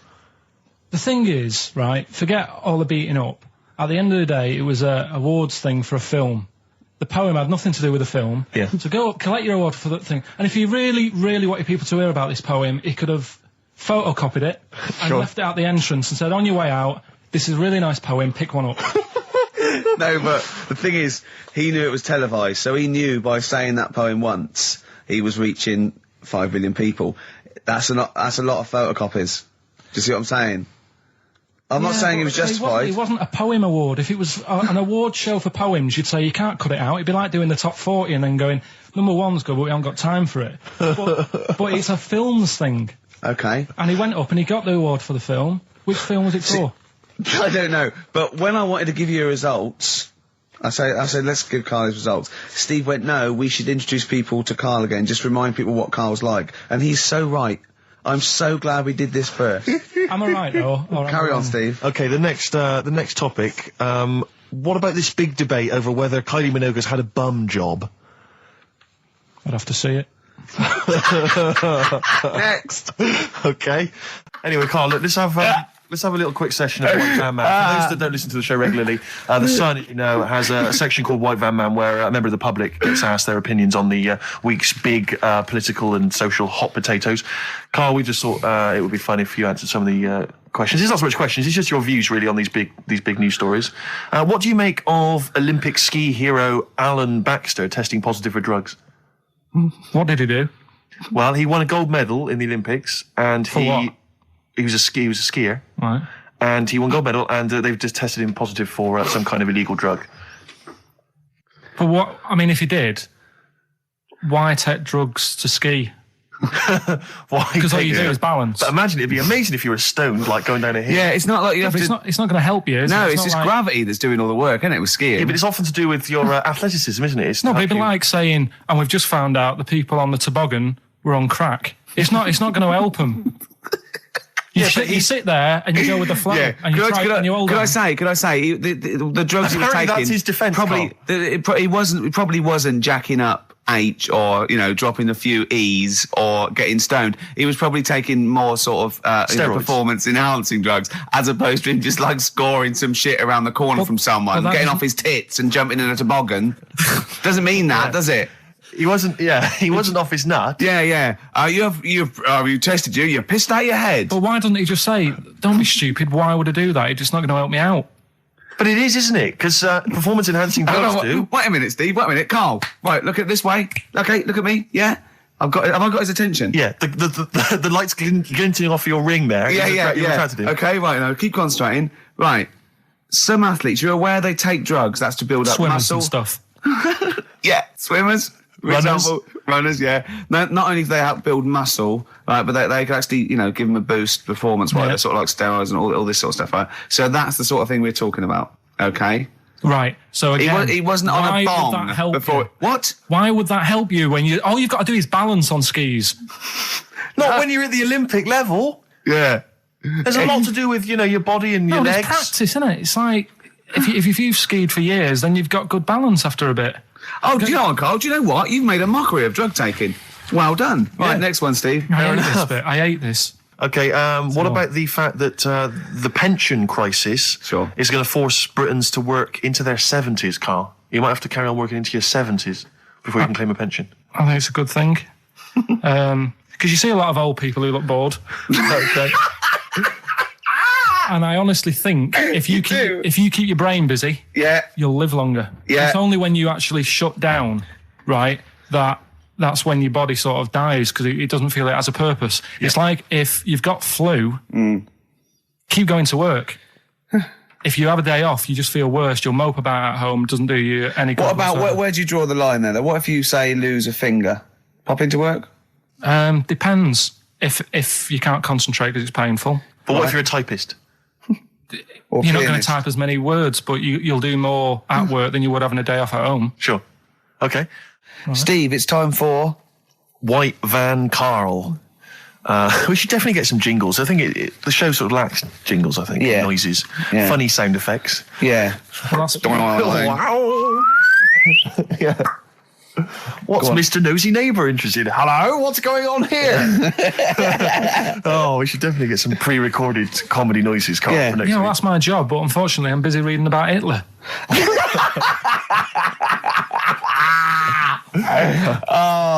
For those that don't know and aren't familiar with this feature, basically The Sun runs a White Van Man column where it asks just people who, every men and women, their views on news stories from the week, and we decided we'd just ask Carl his opinion on some of the same issues.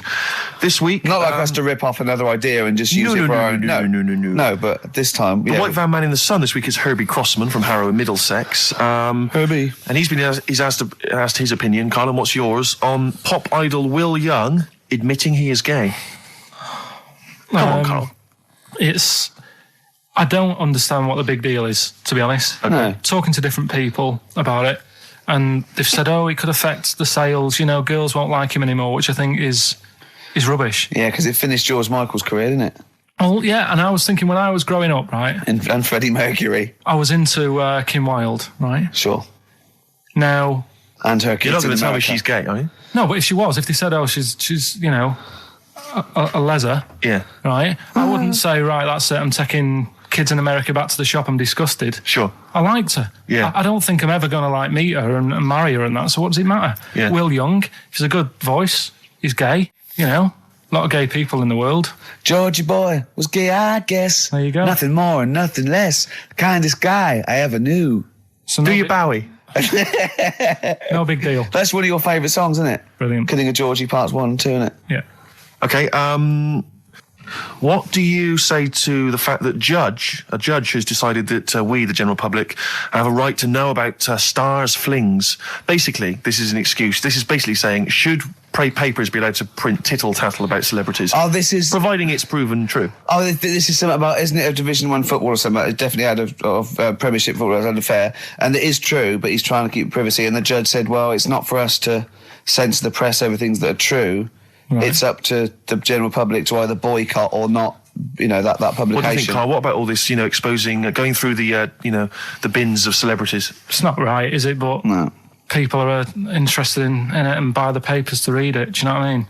I mean, like I said to you the other week, everyone has a go at Beckham for not being that bright. But at the end of the day, he's a good footballer. It doesn't really matter what goes on off the pitch, does it? Do you know what I mean? Yeah. Express 2 featuring David Byrne, Lazy, XFM 104.9, 1:45. I'm Ricky Gervais. Steve's got the Sun. Yes, we're just going to be doing White Van Carl, where we ask Carl the questions the Sun asked some other bloke. That's right. Because we think Carl's got more to say than anyone on anything. Carl only tells the truth, by the way. Just remember that, listeners. Off you go. Yes, well, today's White Van Man in the Sun is John Slade. He owns his own door maintenance company. His answers are very informative, I have to say. But, Carl, what do you make of the Channel 4 producer, aged 30, who duped a school into believing he was a teenager for a documentary? Are you familiar with this story? No, go on. Well, basically, a 30-year-old guy kind of fooled the school into thinking he was a pupil for a secret documentary. The school's outraged. Do you think that that's, for you, should anything go when it comes to making TV? I think I've said to you before, there's loads of kids at my school. I remember being in the first year, and kids who, what year do schools go up to? I was in the first year. What is it? 11. 5? Oh, sorry, first year of infants and juniors. No, secondary school. 11. Right, year 11. Kids have beards and stuff. No, not year 11.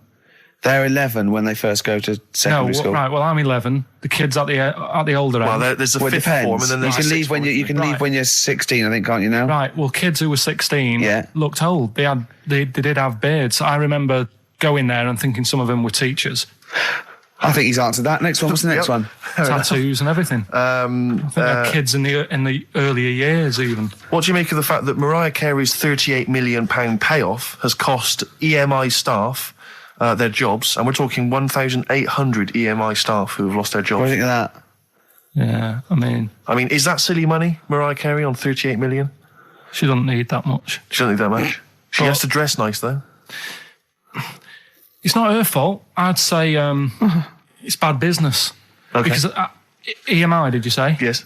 Right. They've got rid of them staff. Yeah. Mariah Carey's left. Who's going to do the work? Do you think Mariah should come back and do some temping? Well, they should have got a loan and paid her. Okay. Do you know what I mean? Vicious circle, that. Right. Have you done a business degree or anything? Commerce. You did commerce. Where did you do that? What did you do with that? At school, I'd learned how to fill out a cheque, pay a bill, and I think I had a trip round Kellogg's. Did you get an O level or a GCSE? We know he didn't. You know. But was there a commerce exam, or was it just a division of maths? Remember. What did you fill out a check? Was it a subset of maths? It was an option. It was like, if you want to do it, you can. What was it? Fill out a check. Pay a bill. Have a visit round Kellogg's. Round Kellogg's, and I saw my sister's boyfriend there at the time. He sorted me out with some variety packs. Really? What was in them? Rice Krispies and good stuff. Cocoa Pops. Space Dust or whatever it is. Space Dust. So, sorry, that wasn't Ken Dodd, though. No. That was someone else, was it? That was an aunt. That wasn't Special K. Oh, dear. What about this then? Home Secretary David Blunkett admits that muggers rule some streets. Weird this, because when I was out with you... I don't believe it's going to be weird, whatever you say, Carl. No, when we were in that pub that night and we got talking about muggers and that, the tip is what I tend to do, because I nearly got mugged once. You nearly got mugged once? I nearly got mugged. Yeah. But I tried this technique of acting a bit mental. Right, and how did you act mental? Well, this guy wanted me trainers. And I was in Piccadilly Gardens in Manchester. It was quite late one night. Mm-hmm. And he come up, he said, I want them trainers. I said, you want them? I said, I worked hard for these. He said, how dare you come to me asking? And I got a bit livid. And he looked at me like, oh my God, he's got a right one here. And he left me. Were you acting mental or were you just mental? No, I put it on a bit. Were you not petrified though? Well, you don't think about it, do you, when you're sort of in the eyes of danger? Well, not you. Clearly, you're a brave man. So, what did you say? I just went a bit mad. I just kind of, because he said he wanted the trainers and they were dear ones at the time. And I just, no, you're not having these. So I've crafted. I said, I wanted these trainers. Yeah. And, went on to tell him how I work at printers and I don't enjoy it. And, I put in all these hours and that, and I have to cycle home for about 5 miles. And Did he give you his trainers? Yeah. Did he have a knife or I anything? just left. No, it didn't get that. Didn't get that violent. Well, that's very brave of you, Carl. Yeah, it's That's good. good advice, though. Just act mental. See, should have tried it the other night. Oh, Liza Minnelli. Yeah. Well, she says, I've worked hard for these diamonds. Yeah. Not easy being the daughter of Judy Garland. You don't know what it's like. You know a lot about paying bills and writing out checks. Don't you? Tell us about Kellogg's. What was it like? What was in the factory? Was it just like squashing bits of corn? Pretty boring, really. Just loads of conveyor belts, boxes of cornflakes everywhere. Just what you imagine. Yeah. So is it more, this is where you might be working? This is where you're likely to work? Possibly. There was 2 trips. There was that and the trip to Manchester Evening News. Okay. And I left that early because I had a job in Cordon Bleu. In Kellogg's. Cordon Bleu, what's that? It's like a supermarket. Yeah? And I had to leave the trip early, and the teacher went mad saying they'd thought I'd got lost on the, in the building and stuff. What, you It didn't caused tell a anyone? uproar. No, because it was like day 2 of working in this supermarket, and I couldn't be late. I thought by the time I explain where I've got to go and everything, I'll be even later. Sure. So I just left, and then apparently they were searching the building and everything for me. Oh, I was were you? stuck in a printer. Don't know. Stuck in a printer? I don't know. What was the printer's name? You worked at a supermarket called Cordon Bleu. Yeah. Cordon Bleu. Brilliant. That's great, isn't it? It's rubbish. Oh. Got sacked. You had What did you get sacked for? Messing about in a back in the car park round the back. Yeah. Right, there was a grid, and all the concrete had gone funny. So when it rains, you got like a big lake, Oh, yeah. right? And I got in. Do you know those big metal trolleys you get to like put all the food in whilst? Oh, yeah. And I got in one of them and pushed myself out into this lake. Of cement. No, Of water. it was full Oh, it of was water water, because it'd been right, raining. right. And I got stuck in the middle, right? And the boss was like, "Where's Carl? He's meant to be doing, facing up the beans." And I was like, And you were stranded in a lake. So someone said, I saw him messing about out the back. He came out and saw me stuck in the middle of this lake in a trolley. And he said, "Get back in." I said, Would you say, no, I'm filming sharks? I said, it's too deep. I can't get out. You'll have to pass me something. And he said, "I'm not passing you nothing." He said, "You can get out of there and walk through it." I said, "I'm not. I've got my trainers on, probably the same ones." Yeah, you've risked actually. your life for them. Yeah. I said, "I'm not getting these wet." He said, "What are you going to do?" I said, "I'm going to wait for the water to go down the grid." He said, "The grid's blocked. Now get out or you're sacked." I said, "Well, I'm not getting out." He said, "Right, you're sacked." Right, well, it's time for White Van Man, which is where we ask Carl the questions that the Sun asks someone else. Exactly. It's an article in there where they ask them, typical man on the street, the big questions of the day, gives them their platform to the nation, and we think this is just too good to let out because we only care about one person's opinion in the country now. That's true enough. He's the king man, and there he is. There he is. Right. What do you make of a He new... was sat on a bench, and he was asleep or something. Yeah. And people were like outraged because like he should be looking after England's people, not nodding off on a park bench, which is a bit daft because They were shouting he should be looking after England's people. He should be looking after England's people. Was this the 16th century you went back to? What do you mean he should be looking after England's people? wherever he was, if he was in like a park somewhere, Yeah. they were like really annoyed because he was asleep. But Sure. the way He's I probably look at it, undercover. No, but the thing is, if there would have been any trouble, I'm sure he would have woke up. Yeah. If there was any if someone needed help and he screamed, he would have woke up. So I don't know why they were having a go at him. Yeah. And, And you he know- might not have been there at all. So, it was, so Yeah. he would probably have his radio turned on, didn't he? Yeah. Listening to Heart. So you're not concerned then that there's not the crimes I going up? think there's enough. I see quite a lot of them whizzing around. Okay. You're happy then? Yeah. As long as you're happy, Carl. So you don't think it's too much crime? No. Just the right amount of crime. Yeah. What about the fact that new gambling laws give Blackpool the green light to become a British Las Vegas? What do you make of that? Are you a gambler? Little bit when I go on holiday, like going in the arcade and having a little flutter. Sure. What's your favourite? I have a go on the fruit machines. Yeah. There's a good one called The Simpsons. Right. Is that your favourite? Yeah, it's quite good. Is that a tie-in with the TV show The Simpsons? Yeah. Okay. Will he make Blackpool the next Vegas? I don't think so. No, nor Can't do see it I. happening. No. You been to Blackpool? Yeah. What was it? Was it anything? It's a bit rank. Is it? It is a bit rough. Okay. Needs a lot of work doing on it. Yeah. No, that won't happen. Okay. And you're not worried about this encouraging gambling, generally? Gambling's not a vice you're concerned about? If you're a gambler, you're a gambler. Do you know what I mean? If Blackpool isn't done up, they'll go somewhere else to have a flutter. Sure. So it's not going to make any difference. Okay. No. Well, it's time. Well, Go on. that time, isn't it? Yeah. Play the jingle. Yeah. White van man, Carl. Brilliant. Recorded at great expense, that jingle. Yeah. This is where we just hijack an idea from The Sun, which is White Van Man, where The Sun asks, in this instance, a cabbie by the look of it. Oh no, a fruit and veg shop owner. Ours is slightly different because the Sun sort of like pick on a perfectly normal member of the public. Exactly. So that's where we've got the upper twist. hand. Yeah. And they ask him about the the hot potatoes. This week, Carl, my first question to you, well, your thoughts, please, on the criticism of the BBC over their coverage of the Queen Mum's death. What do you make of this? You're aware of all the criticism that Peter Sissons asked some probing questions? No, I thought it wore was a burgundy tie. I thought that's it. Yeah, he just it didn't show respect. He just had a burgundy tie on. See that's not really not showing respect, is it? No, it's not. You know, you show your respect by sort of doing the news on it, giving her a bit of coverage, and showing, you know, Bit of publicity. what a good woman she was or whatever. Yeah. And then you move on to sport news or whatever. Do you know what I mean? Yeah. I totally agree. I don't like the way everything's morbid. I was thinking about it. It's like, you know, the way in birthday cards and that, people always put funny things in them. I think you should save things like that for funerals, for like funeral cards and that, and try and cheer people up at times when they're low. Do you know what I mean? Because on your birthday, you're quite happy anyway, so you don't need someone putting a funny comment in a card. I think, you know, when you send a card... What would you suggest? Well, you know... whoopee cushion, but on the vicar's chair? How would you liven up the funeral? Just little things in the card. I mean, you're just writing stuff like, well, you know, at least you're still alive or whatever. So as you're giving the eulogy... that'd be good. So suppose someone's husband's killed in a car crash, you go around with some flowers and a little card, and it says, at least you're still alive. Well, maybe something funnier than that.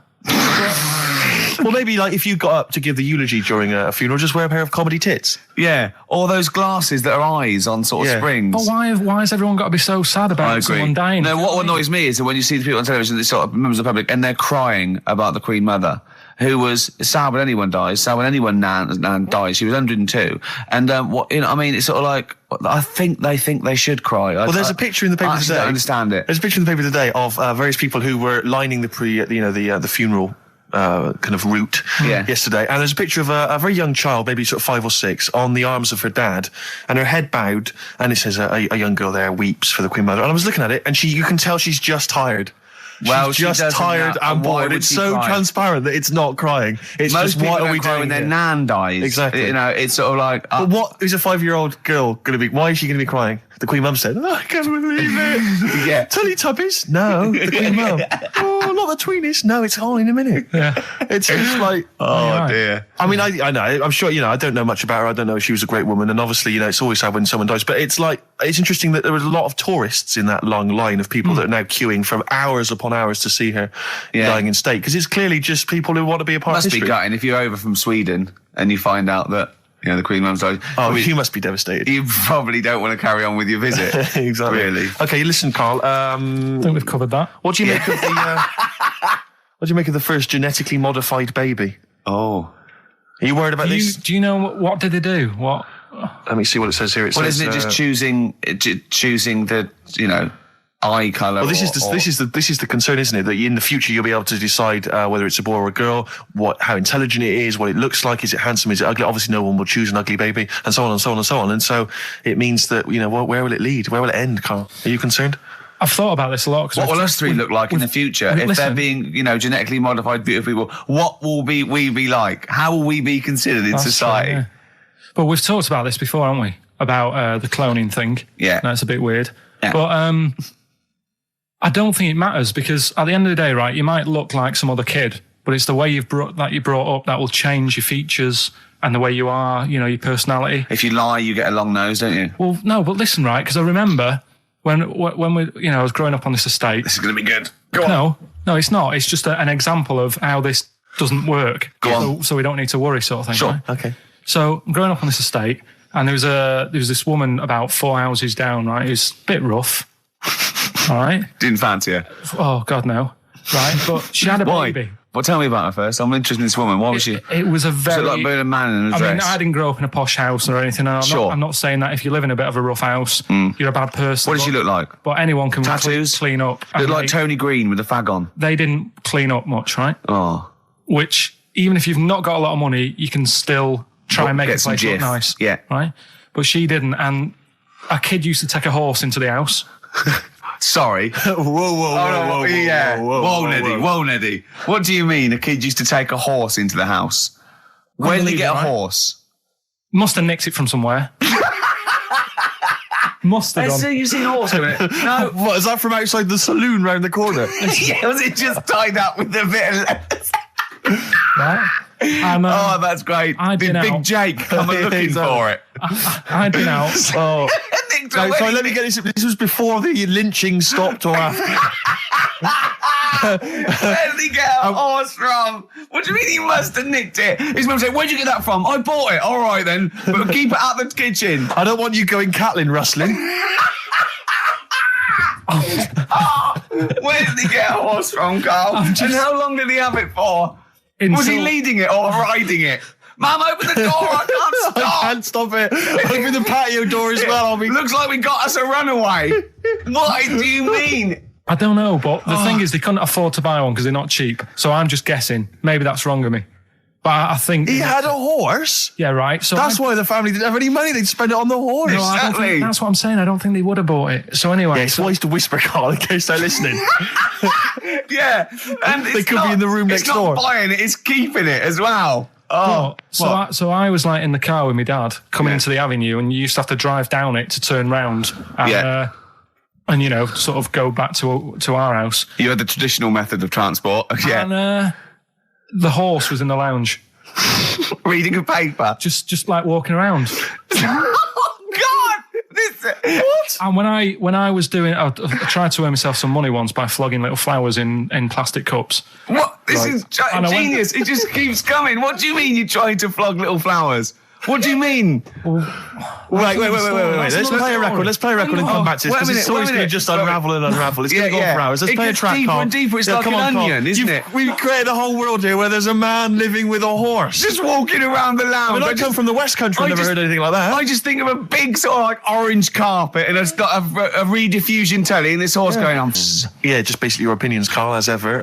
What do you make of, well, obviously the big news, David Beckham's broken foot? Is this a big concern for you?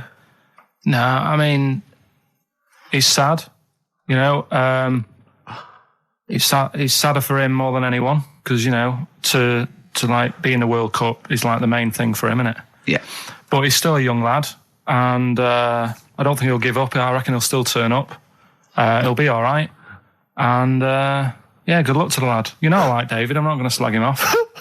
Voice words. Yeah. He says that like he knows him, like he's popping round for drinks later. Yeah, like we tried to stitch you up. Go on. But obviously yesterday, was it yesterday? I think maybe Thursday. The Sun printed a big picture of David's foot and encouraged everyone to touch it at midday, because hoping that this would somehow, if we all thought and prayed together, somehow that would help his foot heal. Do you believe in that? Have you any belief in that? No, you're going down the old like your Agella route, aren't you? Sure. I know it's stupid. Yeah. I'm sure. I mean, it's nice effort and everything. It sort of cheers everyone up. Hold on. You believe in ghosts and warlocks Yeah. and licking toe. Do you know it's when- like Huge a luxury town liner. centre? Do you know how Because- like people said that the Titanic was the biggest ship? Was that only then? They've got Yes. bigger ones now, haven't they? Yeah. A lot bigger. Oil tankers are much bigger, and yeah. No, but actual Liners are bigger. Yeah. It was the biggest then. Yeah. Because my mum told me that there was one that was that big that it had like rough areas on it.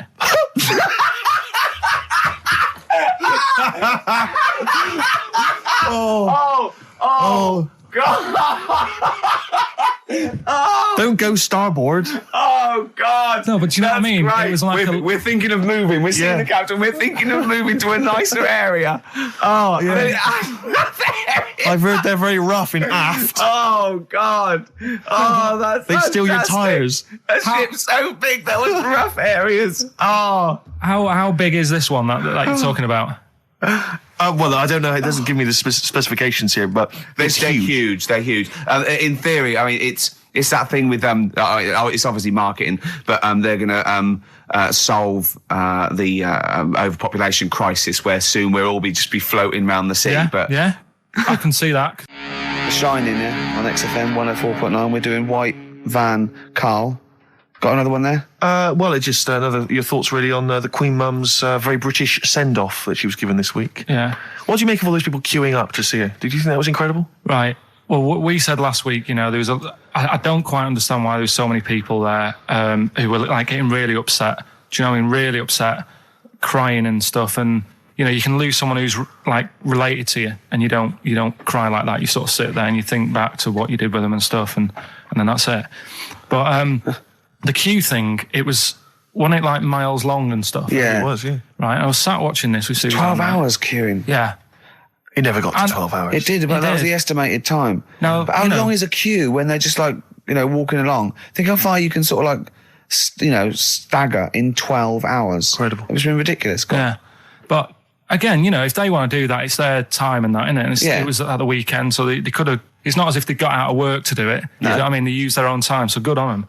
But I thought, right, what they could have done, remember when I studied Che Guevara? Yep. Yeah. Right? And don't be offended by this, it was just an idea, because they did it with Che Guevara. Remember when they cut him up? Yes, they cut him up, yeah. What was the reason for cutting him up? Well, they cut up Che in order to try and... you told us that they were going to send bits of his body to Fidel Castro and various other people, wasn't that right? As a warning, wasn't it, though, to all the people, like, one to... Yeah, my understanding was that they cut him up in order to... so they could bury him in different places, so that there'd be no shrine. There'd be not one place that you could go to in order to sort of make it into a martyr. A little bit like that. I've like... I can vaguely see where this is going. 6 queues, and it's like, number 1... You can, go and pay respect to her head, or whatever. Oh, God. No, but I just was thinking the way of speeding it up. I'm not having a go, because they haven't done it, so it doesn't matter. God. But they did it with Che Guevara. Yeah. Everybody would have felt like they've got close to her, and it would have speeded it up. No, I mean, but I can understand... Can I just say that genuinely, Karl is not being disrespectful here.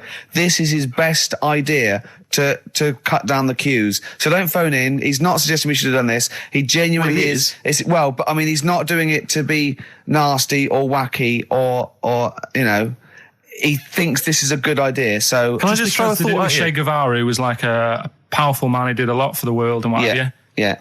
And have you heard that? I feel slightly responsible for this, because have you heard of the quote, a little knowledge is a dangerous thing? Yeah. Okay. Steve, next one? No, just a very quick question. I can understand those that have queued for 12 hours to see the head.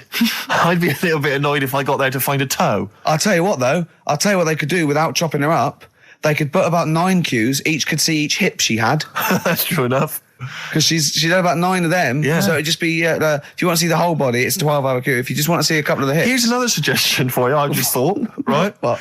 Instead of everyone queuing to see her, why not put her on a trolley and wheel her past everyone else? Running. So you could have some students on Rag Week. They can combine it, like when they're always pushing a bed. They could just run it along the queue. No, that'd be fantastic. That'd be disrespectful. Right, as opposed to the chopping up. So sure. No, Right. but just an idea. Just I apologise now if anyone's offended. Anyone offended, I'm sorry. But, Yeah. No, okay, we just do White Van Karl then. This is your opinions. You can't be wrong on this, can you? There's no right or wrong answer here.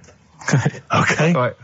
But so this is where we ask Karl his views on the big news stories of the week. Basically, we've stolen an idea from the Sun newspaper, and So this isn't cruel, this programme, is it? I don't think so. picking on me. It's not, is it? It's weird because a few people have said, "Oh, you're picking on me." It depends how you look at things, isn't Sure. it? Yeah. But you do like it?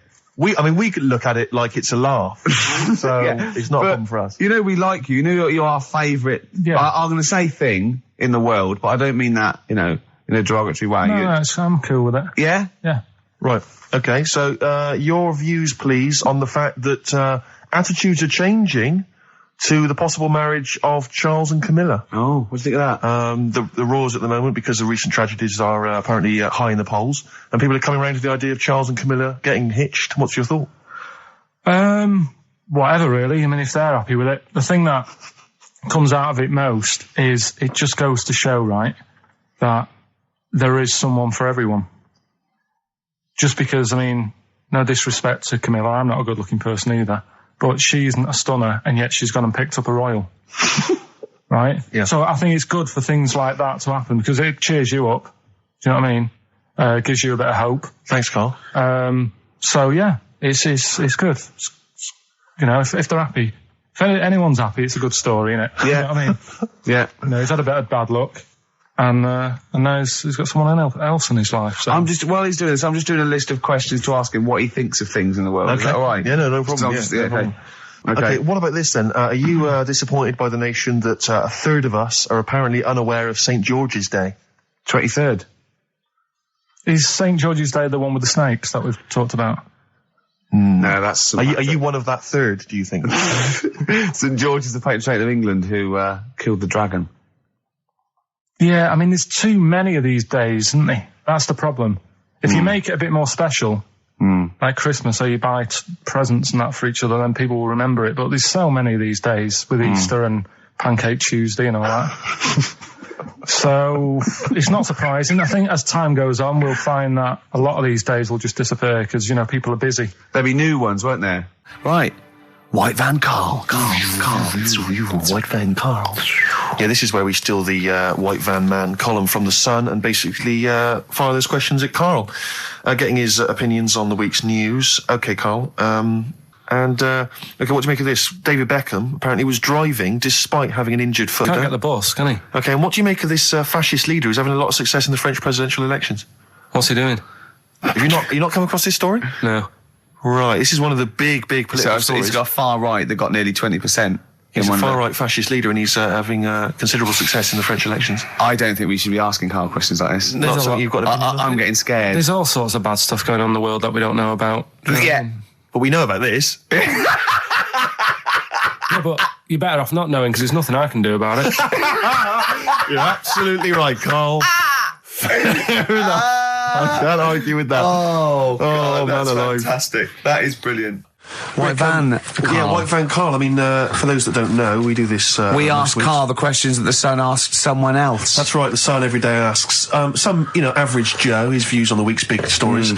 Carl, let me ask you now. What do you make of Prince Harry smoking openly at a polo club?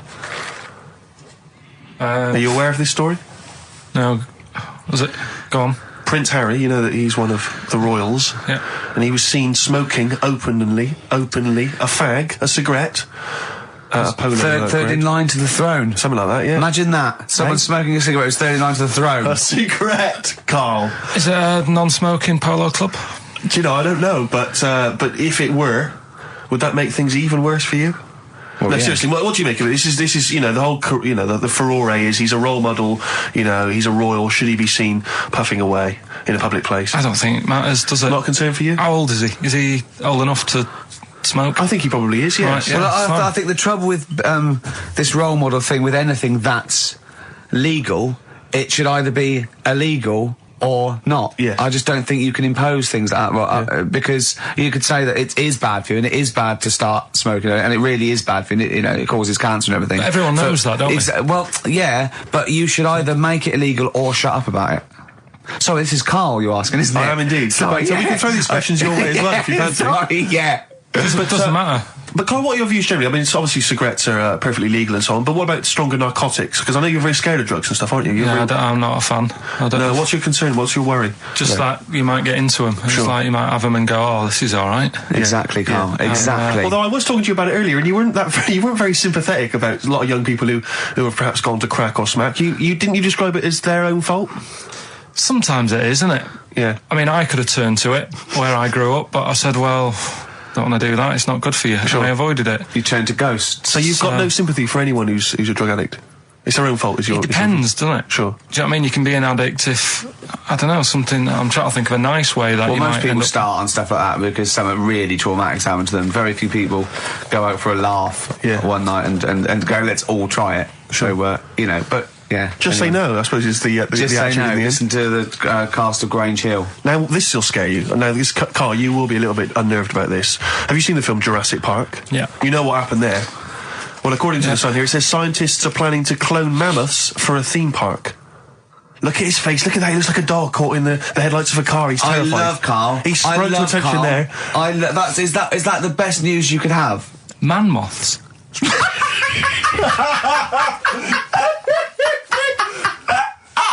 Right. Yeah, man moths. I Man love moths. the fact that that's why he was so excited that they bred a man moth. What is this? Yeah, it's a human being that hides in your wardrobe and eats an entire jacket in a day. Yeah. What do you mean, man moths? Mammoths. Mammoth, the big hairy Have you heard cow of a from the mammoth? Ice Age. I mean, elephant. You're not so excited about that, then? You can take or leave bringing back mammoths to life, but a man moth... A man moth is a different matter. Oh, if we'd have never brought that up, he'd have gone and told someone now. Yeah. You know, they've bred an half man, half moth. This is what we This is how mean. things start. This is what we mean when you hear don't- these ghost Are you stories. slightly deaf? Is that it? When you hear these stories, you're slightly deaf, and his head was in the basket, and he went, "Count how many times I blink." Is it? Carl, is English your first language? Are you actually foreign? Is that the thing? yeah. Should we When speak we say slower? foreign, we mean not of this planet. Yeah. Should we speak slower? Would that be a help to you? No, go on. Next What do you one. make of Do that? you think that's Seriously, good? Do you think that's idea good of to bringing bring back mammoths? prehistoric animals. These giant elephants. They're slow, aren't they? It's not as if they're going to like get out and run fast and they can't capture them. They'd probably be a Like fence, to be elephants, honest, aren't Carl. They'd probably be a fence. they? No, but Big fence. but you're asking it as if like, oh, it could all go wrong, but it couldn't, could it? Well, Really? but the point was about Jurassic Park is they thought it wouldn't go wrong. They thought they had it all under Yeah, but control. that was and Have you dinosaurs. learned nothing from Jurassic Park, Carl? Dinosaurs would say, "Oh, think about it before you do it."